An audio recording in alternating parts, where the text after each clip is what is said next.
Assalamualaikum warahmatullahi wabarakatuh. Selamat pagi. Sehat selalu. Baik, anak-anakku sekalian, apa kabarnya hari ini? Sudah siap untuk belajar? Ya, mudah-mudahan kita semua dalam keadaan sehat walafiat dan siap untuk beraktivitas di hari ini untuk mendapatkan tambahan pengetahuan atau tambahan informasi. Baik, untuk pertemuan hari ini adalah kelanjutan dari pertemuan minggu lalu, yaitu mengenai interaksi makhluk hidup dengan lingkungan. Ya, bersama saya Pak Ahmad Saripudin. Nah, ini kompetensi inti dan kompetensi dasar. Selanjutnya adalah indikator dan tujuan pembelajarannya. Ya, ini kita lihat indikator dan tujuan pembelajarannya. Nah, ini peta konsep. Ya, peta konsepnya untuk materi ini. Interaksi makhluk hidup dengan lingkungan. Nah, ini sebuah contoh ekosistem. Ekosistem buatan. Ya, kita buat ekosistemnya. Ini sebuah ekosistem ini, ekosistem kecil ya. Nah, di sini ada komponen, ada dua komponen ekosistem. Yaitu yang pertama, komponen yang merupakan makhluk hidup atau komponen biotik. Ya, komponen biotik ya. Nah, ini kita lihat di sini ada ikan. Ya, ada ikan ya. Ini ikan cupang di sini. Ada tumbuhan hidrilla, ini tumbuhan air ya, hidrilla. Kemudian ada enceng gondok. Nah, juga ada seperti apa ya, lumut ya, lumut atau ganggang. Nah, di samping itu ada juga makhluk hidup yang tidak terlihat oleh mata. Nah, di sini kemungkinan ya ada bakteri, ada jamur. Nah, itu adalah komponen yang merupakan komponen biotik atau makhluk hidup. Komponen yang kedua adalah komponen yang merupakan benda-benda mati atau komponen abiotik. Nah, di sini kita lihat ada air. Nah, air ya. Kemudian yang tidak terlihat itu adalah udara. Nah, di dalam air itu ada udara yang terlarut ya, yang berguna untuk bernapas bagi makhluk hidup yang ada di air ini seperti ikan ya, menggunakan udara atau oksigen yang terlarut di dalam air. Kemudian ya ada sedikit pasir atau tanah, atau mungkin juga di sini ada kotoran dari ikan ya yang ada di ekosistem ini. Nah, jadi ada dua komponen tadi ya. Komponen biotik dan abiotik. Nah, komponen abiotik ini mempengaruhi komponen biotiknya atau sebaliknya. Komponen biotik mempengaruhi komponen abiotik atau sebaliknya. Komponen abiotik mempengaruhi komponen biotik. Nah, contohnya adalah tumbuhan ya. Tumbuhan ini akan mempengaruhi kandungan udara di dalam air ini. Nah, tumbuhan ini berfotosintesis, kemudian dari fotosintesis dari tumbuhan akan mengeluarkan oksigen ya berupa gelembung-gelembung, akan mengeluarkan oksigen, nah sehingga meningkatkan oksigen terlarut di dalam air. Nah, sedangkan ikan atau hewan yang ada di air ini akan mengambil oksigen dari dalam air. Ya, oksigen terlarut akan digunakan oleh ikan untuk bernapas. Nah, jadi ikan itu sangat berpengaruh, sangat terpengaruh oleh kualitas air tempat ikan itu hidup. Selanjutnya ini ada 3 gambar. Nah, ini ada 3 gambar ya. Kita lihat gambar petani bunga. Ini petani bunga sedang panen bunga. Nah, bunga ini bisa tumbuh dengan subur, bisa berkembang dengan bagus seperti ini karena adanya perawatan dari petani. Nah, jadi ini interaksi antara makhluk hidup dengan makhluk hidup.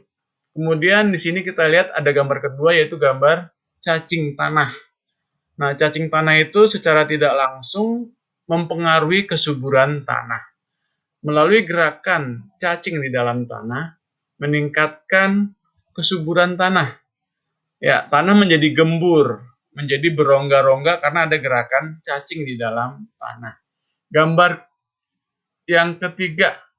Nah, ini kita lihat kupu-kupu sedang mencari makan ini ya, sedang menghisap nektar atau cairan di dalam bunga. Nah, ini secara tidak langsung kupu-kupu membantu tanaman ini untuk melakukan penyerbukan. Nah, sehingga terjadilah fertilisasi atau perkawinan di dalam bunga ini. Itu karena adanya bantuan dari kupu-kupu. Interaksi antara makhluk hidup dengan makhluk hidup juga. Kalau yang cacing tanah ini interaksi antara biotik dengan abiotik, ya. Cacing mempengaruhi kesuburan tanah. Baik, kita lanjut. Nah, pengertian lingkungan. Lingkungan berasal dari kata environment. Ya, the physical, chemical, and biotic condition surrounding an organism. Ya, atau kondisi fisik, kondisi kimia, dan makhluk hidup yang ada di sekitar satu makhluk hidup. Nah, maka lingkungan itu berarti segala sesuatu di luar individu, berupa kondisi fisik, kimia, dan makhluk hidup lain yang ada di sekitar makhluk hidup tersebut. Segala sesuatu di luar individu merupakan sebuah sistem yang kompleks, sehingga dapat mempengaruhi satu sama lain. Nah, kondisi yang saling mempengaruhi ini membuat lingkungan selalu dinamis dan dapat berubah-ubah sesuai dengan kondisi dan seberapa besar komponen lingkungan itu dapat mempengaruhi dengan kuat. Nah, selanjutnya adalah komponen utama. Ya, ada dua komponen utama, yaitu yang pertama adalah komponen biotik, terdiri atas makhluk hidup seperti manusia, hewan, tumbuhan, dan jasad renik. Komponen yang kedua adalah komponen abiotik. Ya, ini benda-benda mati. Terdiri atas air, tanah, udara, dan cahaya. Baik, selanjutnya, nah, pengelompokan komponen biotik dan abiotik berdasarkan peran atau nise dan cara makan. Baik, yang pertama adalah produsen. Organisme yang berperan sebagai produsen atau penghasil itu organisme yang cara makannya secara autotrof. Apa itu autotrof? Yaitu tumbuhan ini dapat membuat makanan sendiri, mampu menghasilkan makanan sendiri. Nah, tumbuhan dapat membuat makanan sendiri melalui proses fotosintesis. Nah, pastinya untuk produsen ini adalah tumbuhan hijau. Cara makannya secara autotrof. Kemudian yang kedua, konsumen. Nah, organisme yang berperan sebagai konsumen, ini cara makannya yaitu dengan heterotrof, di mana komponen biotik ini tidak dapat menghasilkan makanannya sendiri dan bergantung pada organisme lain sebagai bahan makanan. Nah, hewan tersebut termasuk sebagai konsumen atau organisme heterotrof. Ada 3 macam atau 3 jenis konsumen berdasarkan dari sumber makanan yang dikonsumsinya. Antara lain, yang pertama adalah herbivora. Nah, kita lihat ini herbivora. Nah, herbivora itu apa sumber makanannya? Nah, sumber makanannya adalah tumbuhan, ya daun-daunan, buah-buahan dari tumbuhan. Contoh herbivora adalah sapi, kambing, kerbau, rusa, jerapah, zebra, dan lain-lain. Kemudian yang kedua adalah konsumen yang termasuk karnivora. Nah, karnivora ini apa sumber makanannya? Sumber makanannya adalah daging dari organisme lain. Ya, contohnya adalah singa, harimau, buaya, serigala, dan juga ikan hiu. Ini adalah contoh dari hewan karnivora. Kemudian untuk yang ketiga adalah omnivora. Nah, omnivora ini sumber makanannya bisa berasal dari tumbuhan. Bisa berasal dari hewan atau daging organisme lain. Jadi pemakan semuanya, ya pemakan segala, baik tumbuhan ataupun hewan dimakan oleh organisme omnivora. Contohnya adalah ada beruang, ada tikus, ada ayam, ya.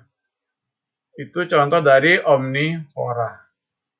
Kemudian yang ketiga adalah organisme yang berperan sebagai pengurai atau decomposer. Pengertian pengurai atau decomposer adalah organisme yang bertugas untuk menguraikan sisa-sisa makhluk hidup lainnya yang telah mati untuk dijadikan mineral dan unsur hara di dalam tanah. Nah, adanya decomposer ini membuat keseimbangan ekosistem terjaga karena semua organisme kembali lagi ke asal bentuknya menjadi sumber daya alam. Contoh pengurai adalah bakteri dan jamur. Ada satu lagi organisme pemakan sisa atau detrivora. Detrivora contohnya adalah cacing tanah. Baik, selanjutnya, nah ini hal-hal yang ditemukan dalam suatu lingkungan. Kita lihat di sini. Ya, di sini adalah gambar warna wisata.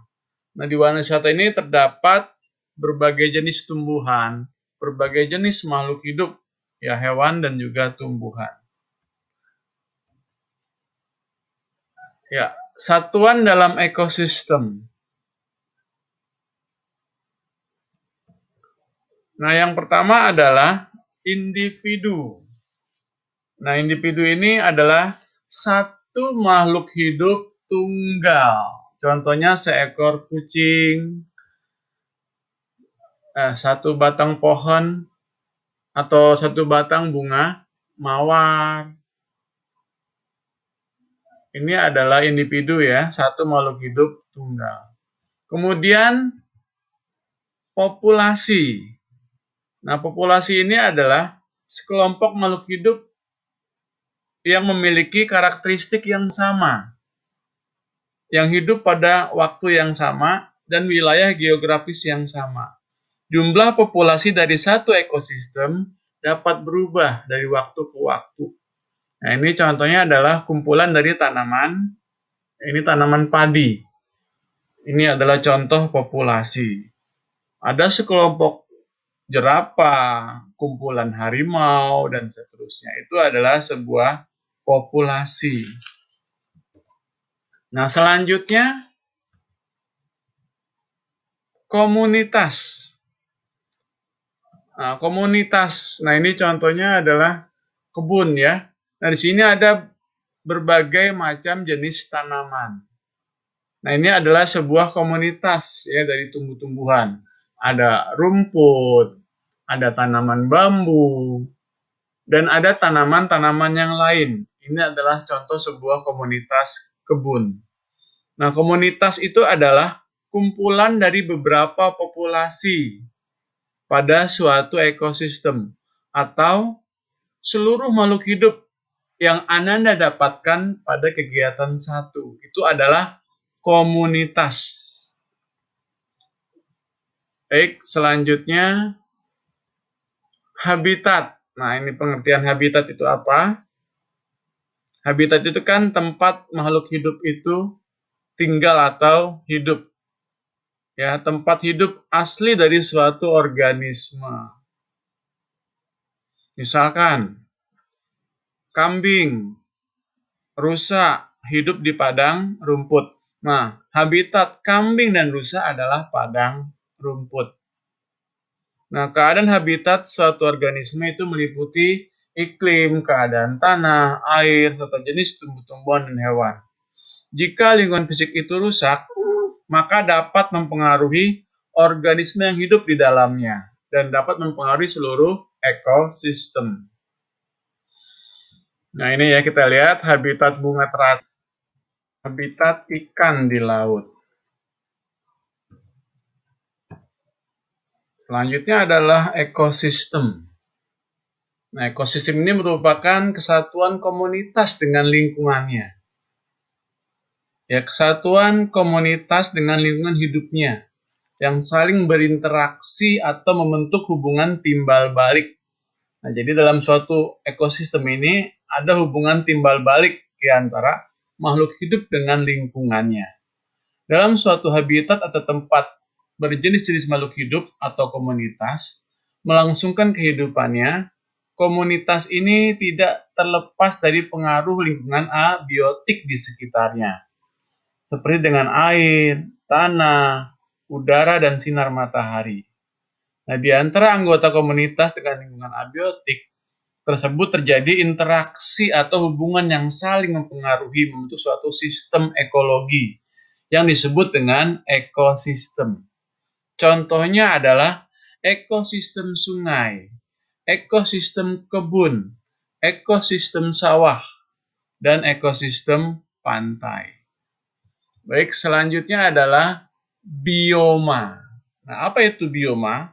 Nah, bioma ini merupakan wilayah geografis yang sangat luas, lebih besar dari sebuah ekosistem. Nah, bioma ini diberi nama dan dikategorikan berdasarkan iklim serta tumbuhan dan hewan yang ada di dalamnya. Nah, contohnya adalah bioma gurun, bioma savana. Nah, savana ini padang rumput dengan ada pohon-pohon ya. Kemudian bioma hutan gugur, bioma hutan tropis, bioma taiga, dan bioma tundra di kutub. Baik, selanjutnya adalah biosfer. Nah, apa itu biosfer? Nah, biosfer ini keseluruhan ekosistem, keseluruhan bioma di bumi disebut dengan biosfer. Komunitas-komunitas di bumi kita berinteraksi dengan lingkungan hidupnya, akan membentuk ekosistem. Nah, ekosistem ini membentuk bioma, dan terakhir adalah sebuah biosfer. Jadi, seluruh ekosistem di permukaan bumi kita ini membentuk biosfer. Jadi, urutannya tadi mulai dari individu, populasi, komunitas, ekosistem, bioma, dan yang terakhir adalah biosfer. Ya, bumi kita ini adalah sebuah biosfer atau kumpulan dari seluruh ekosistem. Baik, selanjutnya adalah tugas. Nah, tugasnya dikerjakan di buku latihan. Ya, jawabannya saja ditulis. Yang pertama, jelaskan apa itu populasi. Yang kedua, jelaskan apa itu komunitas. Yang ketiga, jelaskan apa itu ekosistem. Yang keempat, jelaskan yang dimaksud dengan habitat. Dan terakhir adalah urutkanlah organisasi kehidupan yang merupakan satuan ekosistem mulai dari individu sampai yang paling besar. Baik, Bapak ucapkan selamat bekerja. Sukses selalu. Semoga tugas hari ini bisa diselesaikan dan dikirim ke classroom hari ini. Kerjakan di buku latihan. Baik, selamat belajar, sukses selalu. Assalamualaikum warahmatullahi wabarakatuh. Jangan lupa protokol kesehatan, pakai masker, jaga jarak, dan cuci tangan. Terima kasih.